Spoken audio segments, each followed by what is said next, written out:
Hello, I'm Heather King. Um, Arts, faith, divine intoxication are my big subjects. And I'm thinking to, I spend a lot of my time sort of searching out artists or people of various kinds whose lives have not followed maybe a conventional path, let's say. I mean, I don't search them out, it's just who I'm attracted to. And so I wanted to talk about, I have this giant pantheon of my favorites. There's just zillions of them, my personal communion of saints, I call them. So one of them, and I'm going to try to screen share a bit, but one of them is Jean-Henri Fabré, a French self-taught entomologist. His thing was insects. And let me see if I can get his picture up here.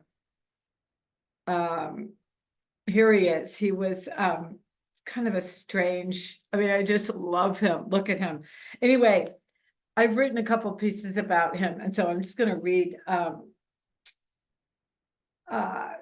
from them.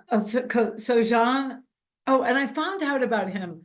This is a great thing too about my life. I'd been hired to give a talk at some kind of John Henry Newman Center in Pittsburgh. And while I was there, this incredible woman, Drew, Hoyt, who lives in the country outside of Pittsburgh, came and picked me up, brought her to her incredible place where she had homeschooled 6 kids or something like that. They're all insanely wonderful musicians. And she made me this vegetable galette with stone ground flour and vegetables from her garden. Anyway, it was like that. And she turned me on to Jean-Henri Fabré's Book of Insects. So here's, I'm going to get to that, but so I've just always felt this huge bond with Drew. I mean, for other reasons too.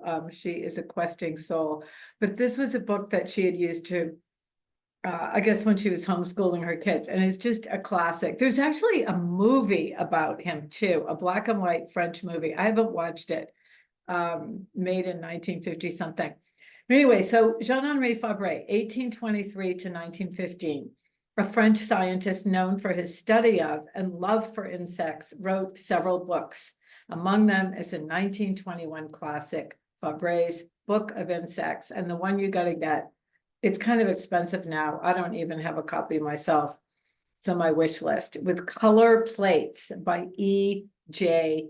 Detmold, D-E-T-M-O-L-D. I'll show let me show the cover of this great book.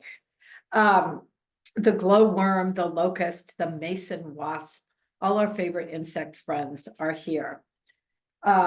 Fabré was an ardent Catholic with a deep sense of God's design.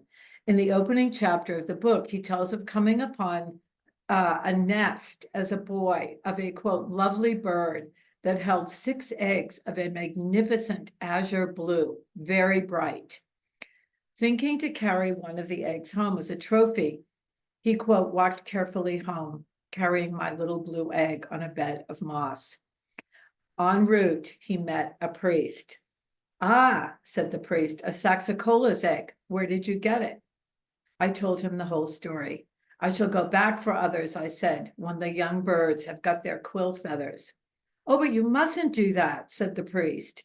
You mustn't be so cruel as to rob the poor mother of her little birds. Be a good boy now and promise not to touch the nest.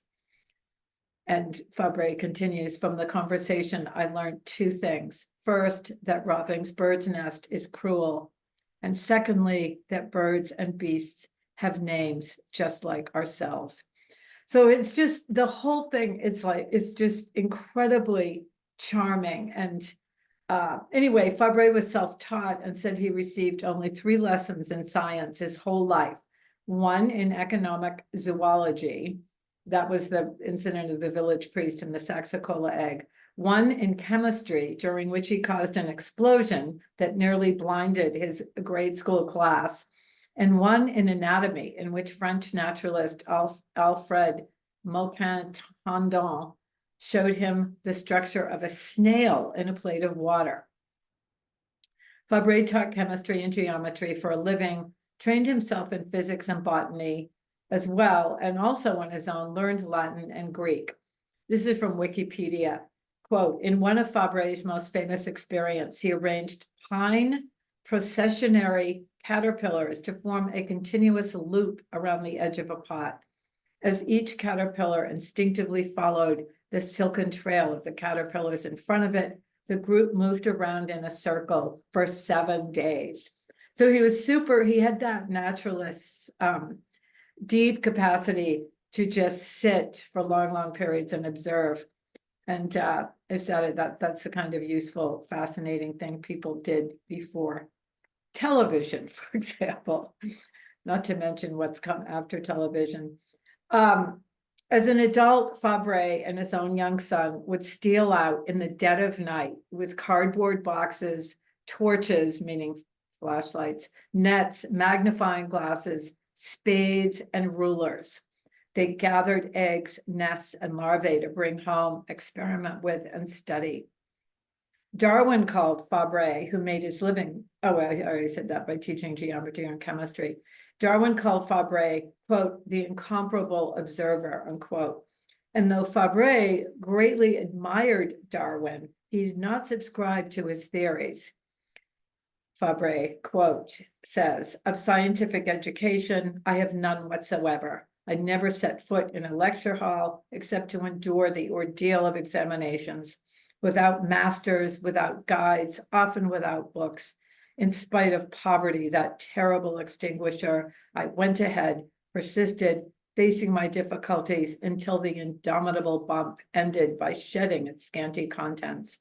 I was a born animalist. Why and how? No reply. In other words, he himself asked, where does this incredible drive and this love for insects come from? Didn't hear an answer, but of course he's a Catholic, so he kind of knows. Tolstoy could have been thinking of Fabré when he said, there is nothing in the world. Love this quote from Tolstoy. It's a great sort of guidepost for a writer or any artist. There is nothing in the world that should not be expressed in such a way that an affectionate 7-year-old boy cannot see and understand it. So the sacred beetle, for example, writes Fabré, rolls a giant ball of food from, quote, his sweepings from the roads and fields. Sometimes a thief comes flying up, knocks over the owner of the ball, and perches himself on top of it. I'm going to share another. I'm not sure if this next picture is the dung beetle or the sacred beetle, but this is an example of the illustrations by E.J. Detmold. I think this might be, well, who knows? I should have researched it more when I grabbed the photo. But anyway, he's describing the sacred beetle. Rolls a giant ball of food from his sweepings from the roads and fields. Sometimes a thief comes flying up, knocks over the owner of the ball, and perches himself on top of it. With his forelegs crossed over his breast, ready to hit out, he awaits events. If the owner raises himself to seize his ball, the robber gives him a blow that stretches him on his back. Then the owner gets up and shakes the ball till it begins rolling, and perhaps the thief falls off.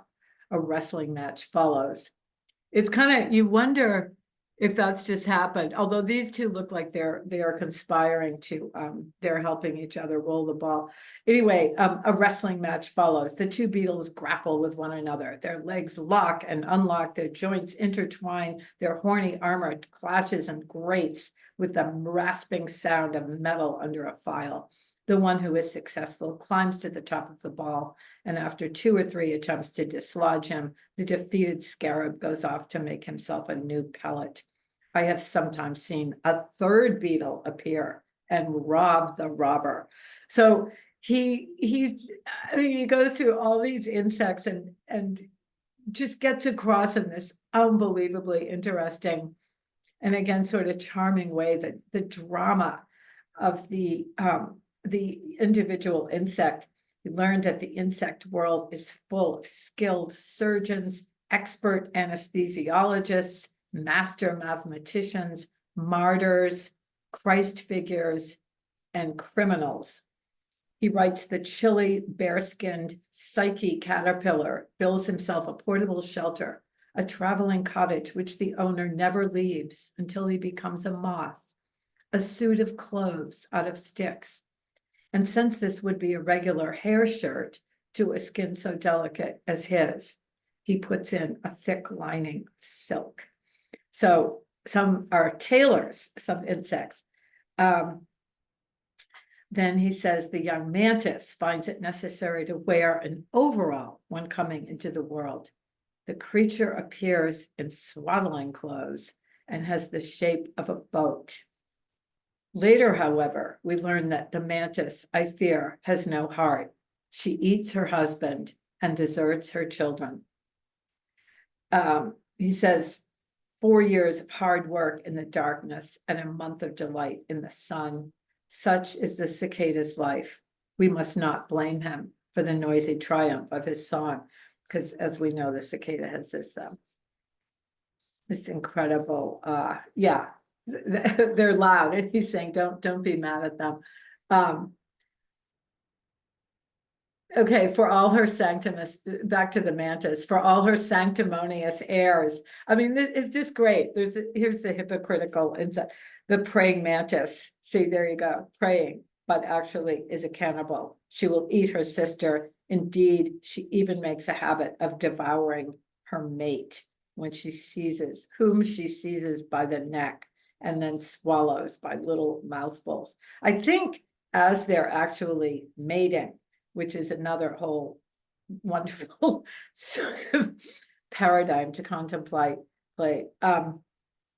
And then, okay, so here's kind of a martyr, a more caring insect, the Spanish copris, C-O-P-R-I-S, a beetle, by contrast, quote, slips in and out of the narrow spaces between the cradles of her grubs, inspecting them with the utmost care.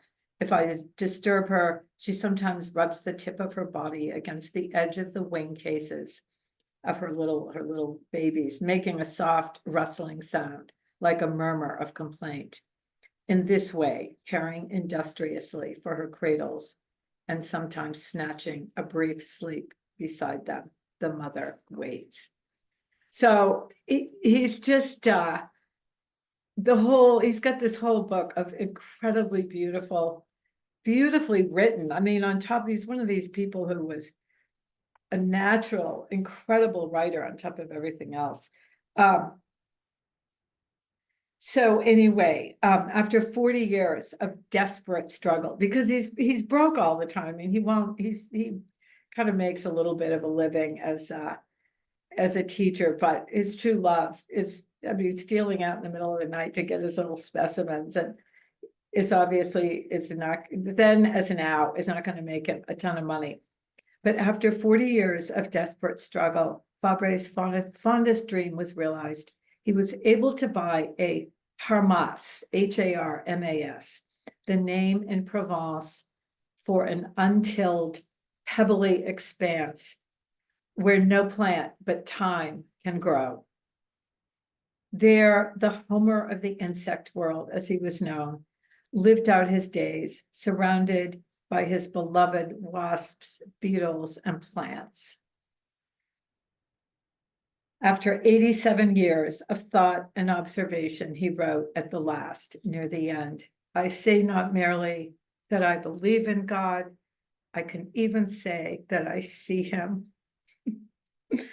So there you go. Jean-Henri Fabré, one of my many, many heroes, toiling away in the hot Provence sun with the scent of time wafting on the breeze, kind of through eternity, collecting his beloved insects and studying them.